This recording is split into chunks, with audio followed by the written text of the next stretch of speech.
everyone, welcome to Premium Learnings. My name is Neha and in this lesson we are going to talk about foreign key. So let's begin with the concept of foreign key. Subscribe Premium Learnings YouTube channel and click the bell icon to receive updates about videos for your career growth. So foreign key क्या होती है पहले वो समझते हैं हम.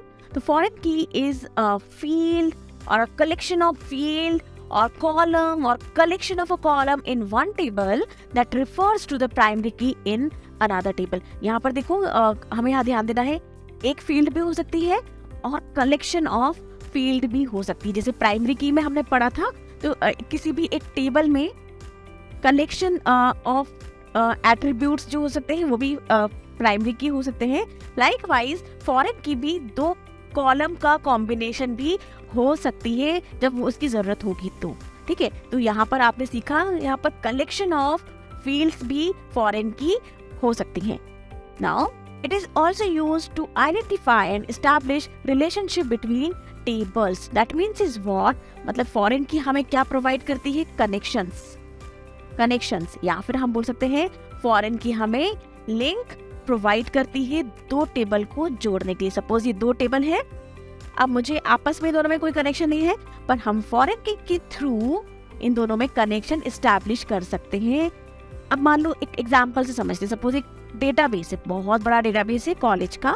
अब college में ना ऐसा तो है नहीं कि एक ही टेबल यूज होगी या फिर एक ही टाइप का डेटा होगा. अलग अलग टाइप का डेटा हो सकता है. जैसे कि मान लो स्टूडेंट का कलेक्शन यहाँ पर रखा है, टीचर का यहाँ है, कोर्स का यहाँ पर है, अकाउंट्स का यहाँ पर है, मतलब वो लोग फीस भरते होंगे. तो अब एक टेबल में ना पूरी चीजें मेंटेन करना बहुत हेक्टिक हो सकता है, तो इसलिए हम अलग अलग टेबल्स को मेंटेन करते हैं.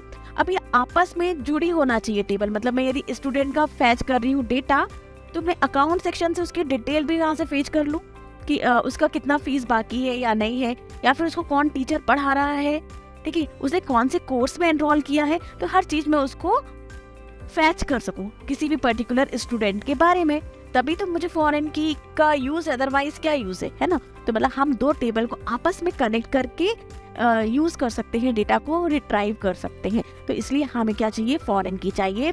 और फॉरेन की क्या हो सकती है? कलेक्शन ऑफ फील्ड्स भी हो सकती है.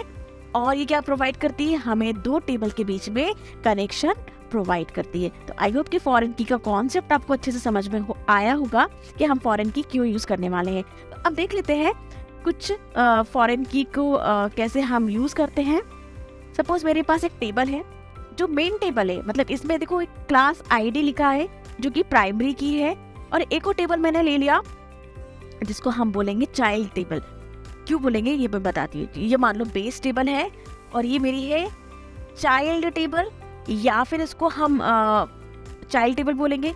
ये पेरेंट टेबल भी इसको बोल सकते हैं, ये पेरेंट टेबल भी हो गई. या फिर एक और नाम इसको हम बोल सकते हैं, ये है हमारी रेफरेंस टेबल और ये हमारी है रेफरेंसिंग टेबल. तो किसी भी नाम से हम इनको बुला सकते हैं. अब देखो ये तो है हमारी बेस टेबल, और बेस टेबल में क्या होती है? प्राइमरी की है. ये देखो ये प्राइमरी की है. अब ये प्राइमरी की को हम दूसरे टेबल से जो कि रेफरेंसिंग टेबल है उसमें यूज करेंगे एज अ फॉरेन की. मतलब क्या है? यहाँ पर ना ये वाली जो की है, ये की कैसे काम कर रही है? एज अ प्राइमरी की काम कर रही है, और दूसरी टेबल में सेम एट्रीब्यूट, सेम चीज जो है वो एज अ फॉरेन की यूज कर रहे हैं हम. क्यों कर रहे हैं? ताकि हम दोनों टेबल में आपस में एक कनेक्शन बना पाए, दोनों में हम एक कनेक्शन शो कर सके, इसलिए हम इसको यूज करते हैं. अब देखो एक और, अब मैं एक सिनेरियो आपको बताना चाह रही हूँ. यहाँ पर क्या फॉरेन की मल्टीपल हो सकती है क्या? मतलब यहाँ पर तो देखो एक ही एट्रीब्यूट यहाँ पर है जिसको हमने फॉरेन की बोला है. तो यहाँ पर ऐसा हो सकता था क्या किसी दो कॉलम के कॉम्बिनेशन से हम फॉरेन की बना सकते हैं? बिल्कुल बना सकते थे. सपोज किसी भी टेबल में, बेस टेबल का यदि दो कॉलम से प्राइमरी की है, तो हम यहाँ दो टेबल को भी रेफरेंस ले सकते हैं फॉरेन की के लिए. या फिर हम बोल सकते हैं लाइकवाइज प्राइमरी की, फॉरेन की can have a combination of multiple columns. तो ये भी चीज आपको यहाँ पर क्लियर हो गई होगी. अब एक चीज और, यहाँ पर एक ये बेस टेबल है. सपोज मैं क्या चाह रही हूँ यहाँ पर आपको बताना कि यहाँ पर एक ही फॉरेन की यूज कर सकते हैं क्या किसी टेबल में? या फिर हम मल्टीपल फॉरेन की भी यूज कर सकते हैं। तो देखो अब इसको ना पहले पढ़ते कैसे हैं। जो रोल नंबर 1 है उसका नाम है आरवी, वो डीबीएमएस कोर्स के लिए एनरोल्ड है और उसकी क्लास आईडी क्या है, फर्स्ट ईयर, ऐसे पढ़ते हैं। अब यदि मैं चाहती हूँ कि मैं बताऊं कि जो आरवी है उसको कौन टीचर पढ़ाती है, तो देखो यहाँ पर एक और मैंने टेबल ले लिया टीचर का और यहाँ मैंने आईडी दे दिया हर एक टीचर को, एक उनकी एम्प्लॉय आईडीज होती हैं उसके हिसाब से, और यहाँ पर हमने उसको नेम दे दिया। ठीक है, सपोज यहाँ पर ए नेम है और यहाँ पर बी आईडी दे दी इसको। ठीक है, यहाँ पर ABC राम है और सॉरी इसको हम एक्स कर देते हैं, चलो यहाँ पर XYZ। तो यहाँ पर आरवी को क्या पढ़ा रही है, टीचर आईडी मैंने यहाँ पर अलोकेट कर दिया। यहाँ ए पढ़ा रही है, FY में ए टीचर पढ़ाती है, TY में X टीचर पढ़ाती है, SY में A भी पढ़ा रही है और X भी पढ़ा रही है। ठीक है, तो लाइकवाइज हमने यहाँ पर इसको डिफाइन कर दिया।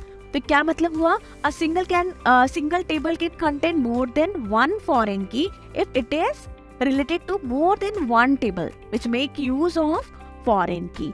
मतलब 2 टेबल से भी यदि वो कनेक्टेड है एक टेबल, तो हम मल्टीपल फॉरेन कीज भी दे सकते हैं। पर क्या एक टेबल में हम 2 प्राइमरी की दे सकते हैं क्या? आप बताएंगे मुझे कमेंट बॉक्स में।